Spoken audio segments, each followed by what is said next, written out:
Buenos días, campilleros y campilleras. Bienvenidos y bienvenidas a un nuevo mini taller de rastros de animales. Como muchas y muchos sabéis, la semana pasada realizamos el primer taller de nuestro minicurso básico de identificación de huellas de mamíferos terrestres. En este taller nos centraremos en las características que nos tenemos que fijar para identificar una huella de mamífero terrestre haciendo una pequeña clasificación. Os dejamos el enlace por si no lo visteis. Pues bien, en el taller de hoy, como ya os dijimos, hablaremos de las técnicas para la conservación de las huellas encontradas y seguiremos los aspectos más importantes para distinguir las huellas dejadas por los mamíferos más característicos del Parque Regional del Sureste.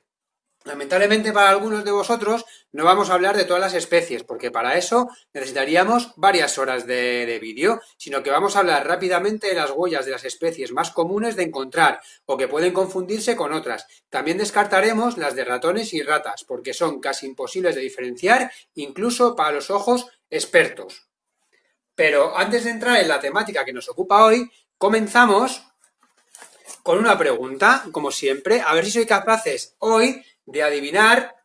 Ya dijimos que en el mundo había 5.500 especies de mamíferos, entonces la pregunta de hoy es a ver si sois capaces de adivinar cuántas especies de mamíferos hay en España.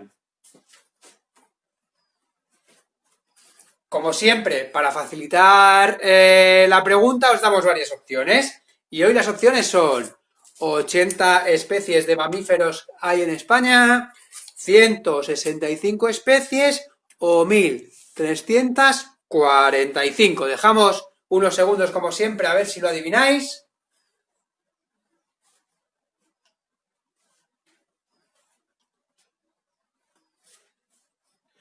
Muy bien, pues quien haya pensado que la respuesta eran 165 especies, habéis acertado. En este número, obviamente, están incluidas las especies marinas, como las ballenas y los delfines, y también los murciélagos, todas las especies de roedores, en fin, todos los tipos de mamíferos que encontramos en España. Pues bien, una vez contestada la pregunta, comenzamos hablando de las técnicas que tenemos para conservar una huella, porque aunque no os lo creáis, nos podemos llevar la huella a casa para conservarla. Es una buena opción, porque algunas veces no vamos a saber a qué animal pertenece la huella que nos encontramos en el campo en ese momento, por lo que es necesario su estudio en casa. Lo primero que hay que hacer antes de conservar la huella es tomar notas. Mirad, vamos a poner aquí una caja para que lo veáis bien. Aquí tenemos una huella, como si nos lo hubiésemos encontrado en el campo, ¿de acuerdo? Pues lo primero que tendríamos que hacer es apuntar en qué municipio estamos, en qué ecosistema, dentro del Parque Regional del Sureste, su ubicación, podríamos tomar las medidas de la huella, tanto su ancho como su largo también y las características, ¿de acuerdo? Una vez hecho esto, ya nos las podríamos llevar a casa. ¿Cómo? Pues hay varios métodos y todos son complementarios. Si vamos andando y encontramos la huella, como decía, como aquí, si estuviesen en algún camino, por ejemplo, en alguna zona de barro cerca de un charco, la primera técnica que tendríamos para llevarnos la huella a casa es simplemente hacer una foto con una cámara de fotos o con el móvil que llevamos siempre encima. ¿De acuerdo? Y lo único que no basta hacer solo la foto, sino que deberíamos hacer la foto con una referencia al lado. Es decir, con algo que cuando veamos la foto nos indique el tamaño relativo de la huella. Algo sobre todo que todos conozcamos, por ejemplo en este caso una moneda de 50 céntimos. Cuando hagamos la foto sacaremos la huella y sacaremos también la moneda. Así luego cuando lleguemos a casa, en caso de que no tengamos una regla y nada para medir, sí que sabremos más o menos el tamaño que tiene esta huella. Entonces tendríamos la opción de la foto con una moneda o un mechero, por ejemplo, también podría valer. La segunda opción que tenemos sería utilizar un papel de acetato transparente. Un papel, no sé si se verá, un papel como este, veis aquí que brilla. Utilizaríamos este papel y un rotulador permanente. ¿Qué es lo que haríamos? Pues si esta es la huella, dibujaríamos, pondríamos el papel de acetato encima y dibujaríamos el contorno de la huella. Por ejemplo, en este caso sería algo parecido a esto. Tendríamos uno por aquí, otro por aquí y como lo ha marcado todo, podríamos rellenarlo con el color negro también. Cuanto más fino sea el rotulador, mejor, porque así nos va a permitir hacer más real el contorno de la huella. En este caso, como es un ejemplo, con este rotulador gordo nos podría valer. Entonces, una vez que hemos pintado todo el contorno de la huella, fijaros, si quitamos el papel transparente ya nos quedaría un dibujo de la huella. Entonces, de esta manera, en casa podríamos tomar las medidas y podríamos trabajar con este dibujo y junto con la foto de la huella. Pero hay una tercera opción más, que sería en caso de encontrarnos una huella y es más difícil porque teníamos que llevar un poco de yeso encima, una botella de agua y un palo para mover. Si hacemos una mezcla de yeso y agua, la movemos bien, no tendría que quedar ni muy líquida ni muy sólida para que penetre en lo que sería toda la marca de la huella. Si la echamos encima, la dejamos secar, nos la llevamos a casa luego, la dejamos secar en casa y con un pincelito o con un cepillito le vamos quitando la tierra. Por ejemplo, en este caso de esta huella, nos quedaría este molde de yeso. Según la huella se verá mejor o se verá peor, pero fijaros, aquí vemos que hay como marcadas dos uñas, se verá bien por aquí, una uña y otra uña, y aquí también vemos que se ve una uña y otra uña. Entonces, si echamos el yeso encima, esto sería más o menos así, se quedaría más profundamente marcado el yeso. Lo de que he comentado de que no quede ni muy sólido ni muy líquido es para que si quede un poco líquido, para que llegue hasta el fondo de la huella, pero que luego no tengamos que esperar 3 horas para que seque y nos la podamos llevar. Entonces, de estas 3 maneras nos podríamos llevar la huella a casa. Tendríamos, recordamos, la opción de la cámara de fotos con la moneda o algo que tengamos de tamaño para saber, o sea, algo que tengamos encima para saber el tamaño. La opción de el dibujo en el papel transparente, que esto igual nos ocupa menos en la mochila, el papel y el rotulador, y por último el yeso. En caso de que llevásemos el papel transparente de acetato, podríamos hacer una ficha como esta, fijaros, a ver que se vea bien. Mirad, en este caso pues hay dos dibujos de huellas, la hemos dibujado una al lado de otra y aquí hemos puesto una serie de factores que tendríamos que tener en cuenta, pues por ejemplo, para recordar la fecha que tomamos el dibujo, el municipio en el que lo tomamos, también saber las coordenadas exactas de donde estaba la huella, el entorno, es decir, el ecosistema en el que estaba o en qué sitio, en un lugar, o sea, en el camino, en el borde del camino, en un charco, lo que sea, el tamaño, que lo podemos, como hemos dicho, medir la huella en casa y luego pues algún otro dato de interés. De esta manera, si vamos encontrando huellas y vamos haciendo estas fichas, podríamos tener un álbum de las huellas que hayamos encontrado. Así que son estas 3 maneras las maneras de las que nos podríamos llevar la huella a casa. Algunas veces, si la huella es muy característica y diferente a las demás, rápidamente sabremos a qué animal pertenece, pero puede que no sea, por lo menos al principio, la mayoría de los casos. Como ya comentamos en el anterior vídeo, a veces es muy difícil identificar una huella, porque no solo depende del animal, sino que depende también de otros factores, como por ejemplo las condiciones del sustrato. A pesar de todo esto, no os desaniméis en la búsqueda e identificación de huellas en la naturaleza, siempre respetándola, por supuesto. Para aprender a identificar las huellas que nos encontramos, hace falta salir mucho al campo y, si hay ocasión, salir con gente de la que podamos aprender, ya que no se trata solo de ver la huella, sino de saber interpretarla. Los mejores sitios para buscar huella son, por ejemplo, los terrenos arcillosos, los bordes de los arroyos, los bordes de los caminos, y los mejores días, los posteriores a un día de lluvia, ya que el terreno está más blandito y hay más posibilidades de que queden marcadas las huellas. Por eso, una vez observada la huella en el terreno, como hemos dicho, tomamos los datos, capturamos la huella de la manera que mejor nos venga y luego es el momento para pasar a identificación, la cual, si hemos tomado estos datos, la podemos hacer en casa. Lo mejor es tomárselo como un juego y no querer aprenderlo todo en un día, porque no es posible. Así que una buena forma de empezar es tomárselo como el juego del quién es quién. ¿Os acordáis de ese juego en el que íbamos preguntando características y descartando las que no las cumplían? Pues esto es algo parecido, ya que es importante tener en cuenta que para saber de quién es la huella, también es importante saber de quién no es. Es una obviedad, pero estamos iniciándonos en este mundo, es muy importante, porque así iremos paso a paso y además nos servirá para repasar e interiorizar conceptos básicos en la identificación. Y eso es lo que vamos a hacer hoy con algunas de las huellas de los mamíferos del Parque Regional del Sureste, ¿de acuerdo? Pero antes recordaremos rápidamente los factores que teníamos, en los que nos teníamos que fijar para identificar la huella, que ya comentamos y que hemos visto algunos aquí. Los biogeográficos, es decir, en qué parte del mundo estamos. Y vamos a hablar de los mamíferos del Parque Regional del Sureste. Los ecológicos, el ecosistema en el que nos encontramos la huella. En el Parque Regional del Sureste hay 5 ecosistemas, las estepas, bosque mediterráneo, bosque de ribera, los cortados yesíferos y las lagunas. En muchas ocasiones los ecosistemas están muy juntos, así que especies muy generalistas los vamos a encontrar en varios ecosistemas. Y por último también, si os acordáis, habría que tener en cuenta el tipo de huella.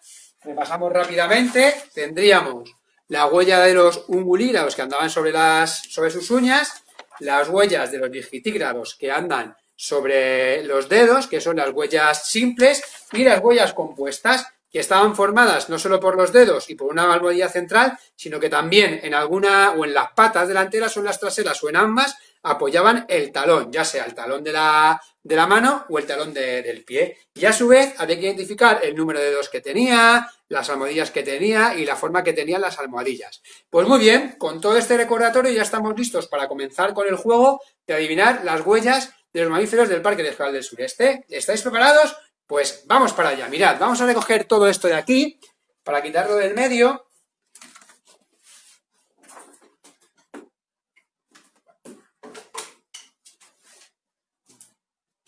Y vamos a comenzar con las dos primeras huellas.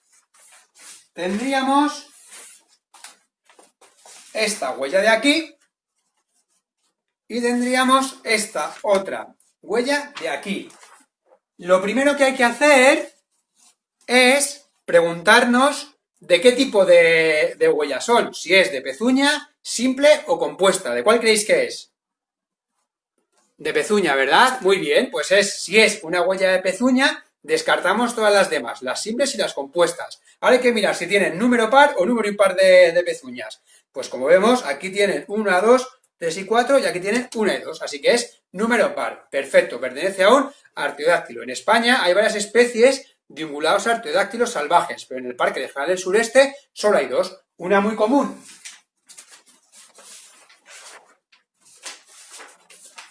que es esta de aquí, que es el jabalí, y otra que es menos común, pero que se ha empezado a ver en los últimos meses por diferentes zonas del Parque Regional del Sureste, que es esta de aquí, el corzo.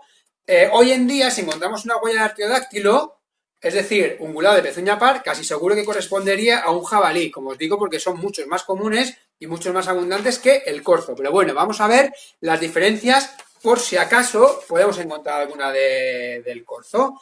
Mirad, en el caso del corzo es una huella que es un poquito más pequeña. Las pezuñas primarias, es decir, estas delanteras, son un poquito más puntiagudas y las almohadillas ocupan solo 1/3 de la zona de la uña. Y es más, cuando marca las guardas, es decir, las pezuñas traseras, estas son pequeñas y no sobresalen de la anchura de las principales. Por su parte, el jabalí deja una huella un poco mayor que el corzo.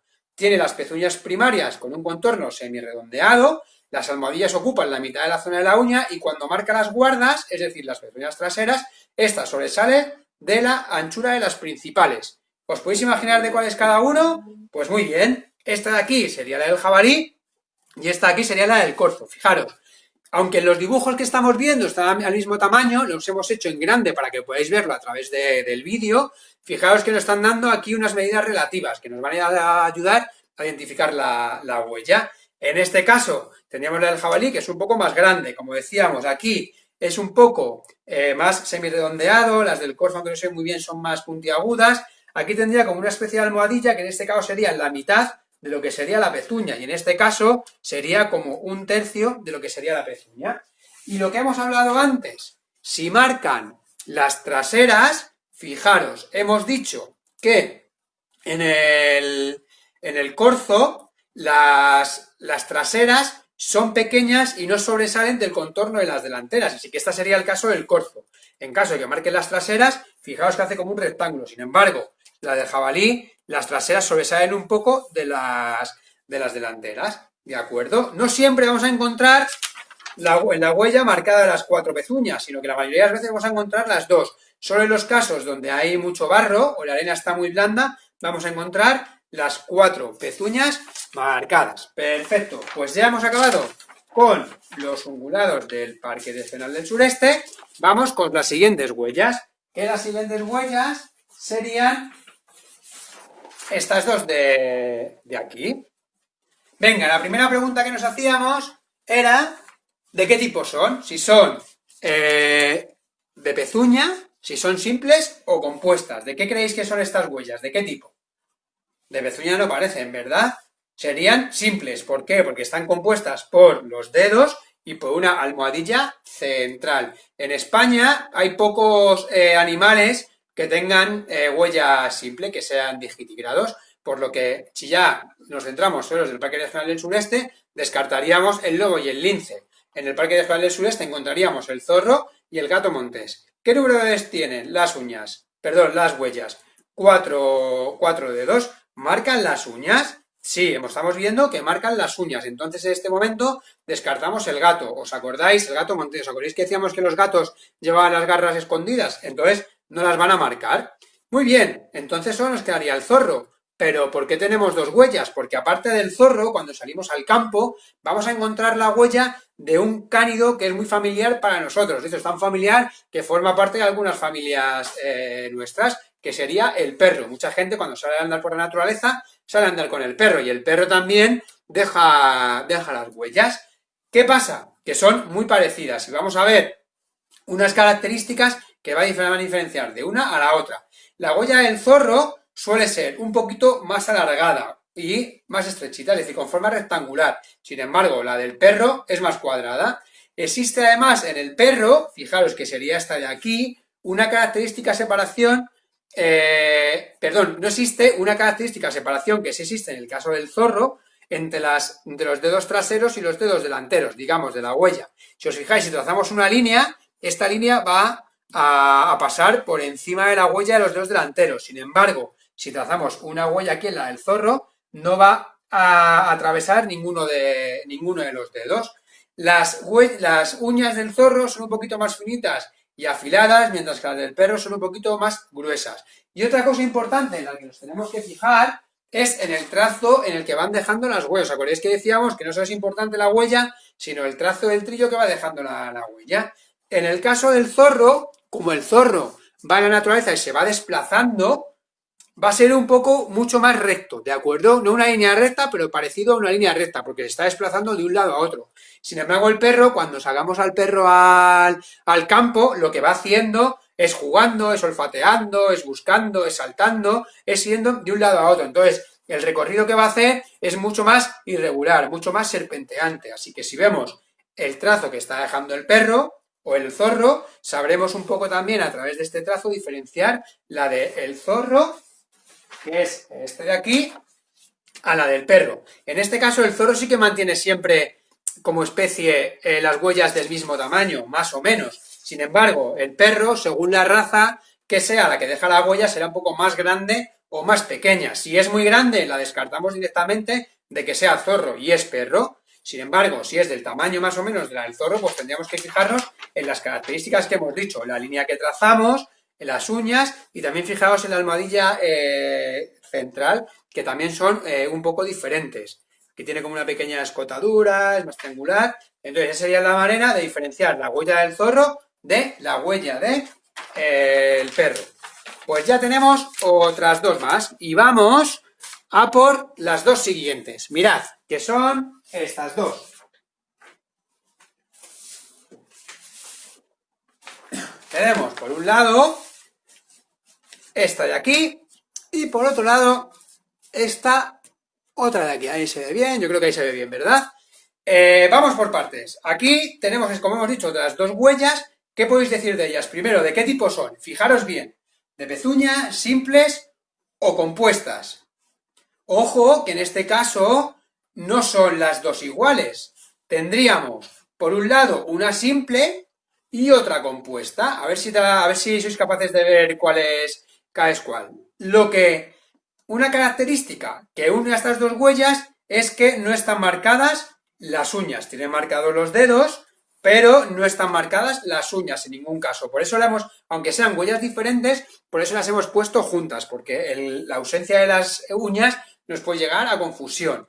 Pero vamos a ver alguna diferencia más que nos va a intentar ayudarnos a la identificación. Estas son las huellas de la jineta y las huellas de el gato montés. Os voy a dar pistas a ver si diferenciáis, a ver si sabéis adivinar cuál es la huella de la jineta o la huella del gato. Mirad, en primer lugar, la huella del gato es una huella simple. Tiene 4 dedos con una almohadilla central, no marca las uñas y su almohadilla central es como compactadita y tiene como una especie de 2 hendiduras en la parte de abajo. Sin embargo, la de la jineta tiene 5 dedos, aunque no siempre los marca. Como hemos dicho, es una huella compuesta porque no solo tiene una almohadilla central, sino que también tiene otro tipo de almohadillas, y la almohadilla central que tiene es asimétrica, es decir, si la cortamos por la mitad, no se divide en 2 partes iguales. ¿Lo tenéis claro? ¿Cuál es la del gato y cuál es la de la jineta? La del gato sería esta, que como hemos dicho es simple, 4 dedos, no marca las uñas en ningún caso, tiene una almohadilla central única, sería simétrica y tendría aquí como unos lóbulos. Y esta de aquí sería la de la jineta, que marca 1, 2, 3, 4 y 5 dedos, aunque este no siempre suele marcarlo. Tiene una almohadilla central y otra almohadilla a posterior. Y en este caso, la almohadilla central, si la partimos a la mitad, no serían de 2 partes iguales. Entonces tendríamos la del gato y la de la jineta. Pero, ¿os acordáis que dijimos que podíamos confundir la del gato con la del zorro? Pues mirad, las ponemos juntas para que las veáis juntas. En este caso, la del zorro tendría como una forma un poquito más rectangular, la del gato sería un poco más circular. Fijaros en la disposición también de los dedos respecto a la almohadilla central y sobre todo, como hemos dicho antes, las uñas. El zorro marcaría las uñas y sin embargo el gato no las marcaría. Fenomenal. Ya hemos visto la del corzo, la del jabalí, la del zorro, la del perro, la del gato, la de la jineta. Pues vamos a por las 3 siguientes. Que mirad, serían las de estos 2 animales. El tejón, que igual conocéis, y la de este otro animal, que no sé si alguien lo reconoce. Este animal es un mapache, ¿de acuerdo? Ahora vamos a ver. Mirad, tenemos aquí los diferentes tipos de huellas, bueno, las huellas que dejan el tejón por un lado y el mapache por otro. Estas ya son más grandes, a ver si consigo que podáis verlas todos a la vez.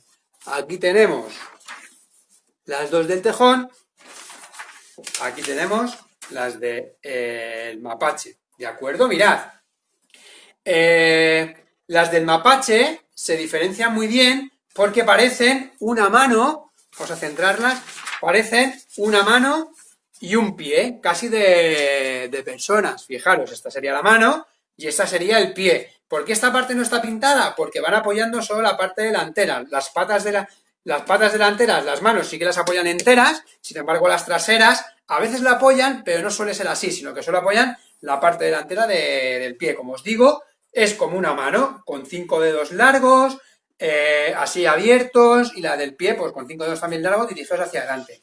Y en todos los casos, pues marcaría las huellas, las uñas. ¿Qué pasa? Que el mapache no debería estar aquí, porque el mapache es originario de América. Hay varias especies, cada una en una parte de América, pero son originarios de América.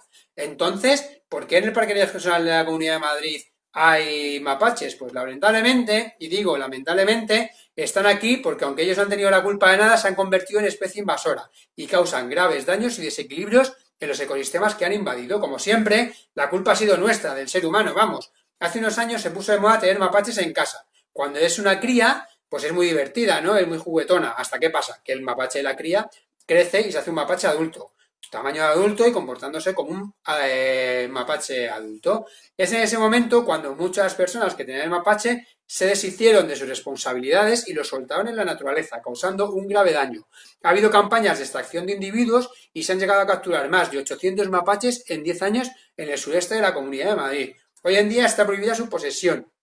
Hay muchas especies invasoras, de las cuales os hemos hablado en el blog y seguiremos hablando en las redes porque es un tema muy importante y que afecta mucho a la naturaleza. No solo en España, sino en cada parte del mundo hay una especie invasora diferente. Pero desde aquí hacemos un llamamiento a la responsabilidad. A la hora de decidir tener mascotas, hay que pensar en el tamaño de la mascota, el que va a tener cuando sea adulto, los años que vive y si vamos a poder darle una calidad de vida a lo largo de toda su vida en nuestra casa. Y si no se lo podemos dar, pues no tenemos que comprar el animal. Y por supuesto, otra opción, antes que la compra, es la adopción, que hay muchos animales que están esperando a que les acojan en una casa. Por un lado, como decíamos, tenemos el mapache y por otro tendríamos la de el tejón. Mirad, en el caso del tejón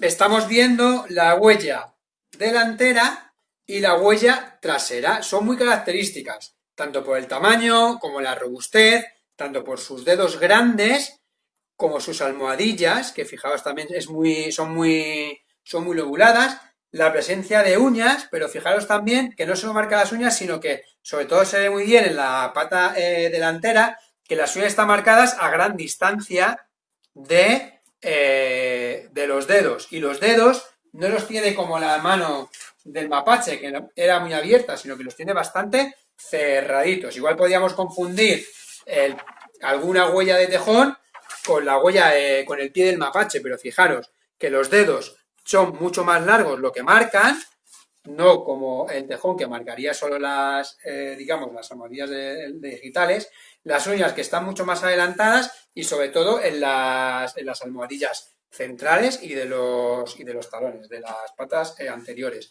Estamos viendo este dibujo de la huella. Estamos viendo partes negras y partes grises. ¿Por qué está la parte gris? Porque este sería el contorno del pie, que no siempre vamos a ver. Muchas veces vamos a ver solo la parte que dejaría. Igual lo que nos podríamos encontrar sería algo parecido a esto.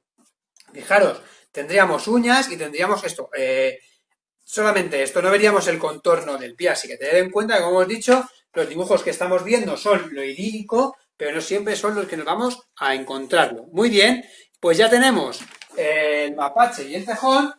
Vamos a pasar a otras tres más. Ya estamos llegando al final, nos quedan esas tres y otras dos. Y ahora vamos a hablar de la nutria, vamos a hablar también de la garduña y vamos a hablar también del erizo. Aquí tenemos erizo, garduña y nutria. Os vamos a dejar una por aquí, otra por aquí y la última por aquí. Mirad, ¿de qué tipo son estas huellas? ¿De pezuñas, simples o compuestas? Venga, que ya estáis hechos unos expertos. ¿De qué tipo de huella creéis que es? De pezuña, ¿no? ¿Verdad? Porque no se ven las uñas marcadas de la pezuña. Simples tampoco serían, porque fijaros, no solamente tiene una almohadilla central, sino que tienen varias almohadillas. Entonces estaríamos hablando de huellas compuestas. Si las vemos juntas, pero identificándolas cada una, son muy diferentes, pero en el campo nos puede dar lugar a confusión. ¿En qué nos vamos a fijar? Pues, en primer lugar, aunque como hemos dicho, el dibujo que estamos enseñando es el mismo tamaño porque es grande para que lo veáis, vamos a fijarnos en el tamaño real. La del erizo es la más pequeña de todas, tendría como 2,5 centímetros. También vamos a fijarnos en la forma que tienen las huellas. Fijaros, esta de aquí, que sería la de la garduña, es un poco como una forma elíptica. Sin embargo, la de la nutria, que esta de aquí, tendría como una especie de forma romboidal, más o menos, y esta de aquí, que es las manos del erizo, serían como una especie de mano. Y si viéramos el pie, también sería como una especie de pie alargado. Y por último, tendríamos que, aunque todas tienen 5 dedos, es cierto que no marcan siempre los 5 dedos, pero vamos a fijarnos un poco en la distribución. Mirad, aquí la de la garduña pues tiene algún dedo más junto, el erizo tiene como una forma de mano, que sí que es un poco más característico de ella, y aquí los dedos de la nutria harían como una especie de semicírculo. Y por último también, asociado a los dedos, las nutrias viven cerca de masas de agua, sobre todo cerca de los ríos. Aquí en el Campillo también las hemos visto en los alrededores de la laguna. Una adaptación que tienen las nutrias para su vida acuática es que tienen una membrana uniendo los dedos, como tienen los patos, así pueden nadar mejor. A veces se ve también marcada la membrana interdigital que tienen para poder nadar. Así que esta sería la de la nutria, esta sería la del erizo y esta sería la de la garduña. Y vamos ya con las dos últimas, para que veáis, este ejemplo vamos a poner, para que veáis la importancia, al igual que la del zorro y el perro, para que veáis la importancia del trazo que dejan las huellas. Aquí tenemos la huella de la liebre y la huella del conejo. Son idénticas prácticamente. La única diferencia, así a primera vista, sería el tamaño. Perdón, la de la liebre y la del conejo. Esta sería la liebre, que es un poco más grande, y la del conejo un poquito más chiquita. Esta sería la liebre y este de aquí sería el conejo. ¿En qué nos tenemos que fijar en estas huellas para saber identificar de qué especie se trata? Porque viendo esto no tendríamos mucha información. Además, las patas de los conejos tienen mucho pelo, entonces al apoyarse en el suelo prácticamente no dejan marcado nada de la pata.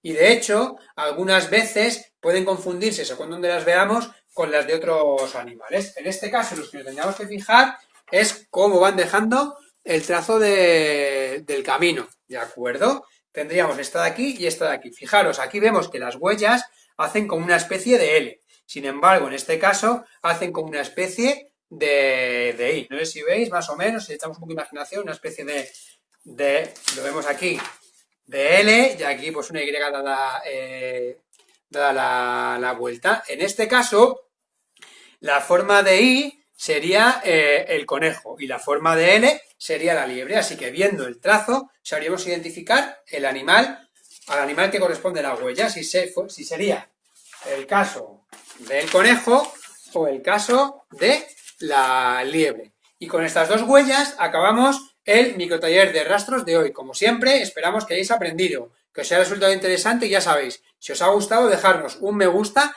compartirlos con las personas que creáis que le puede resultar interesante y cualquier duda, pregunta o sugerencia nos la dejáis, como habéis estado haciendo, en los comentarios. Así que, nada más por hoy. Hasta la semana que viene.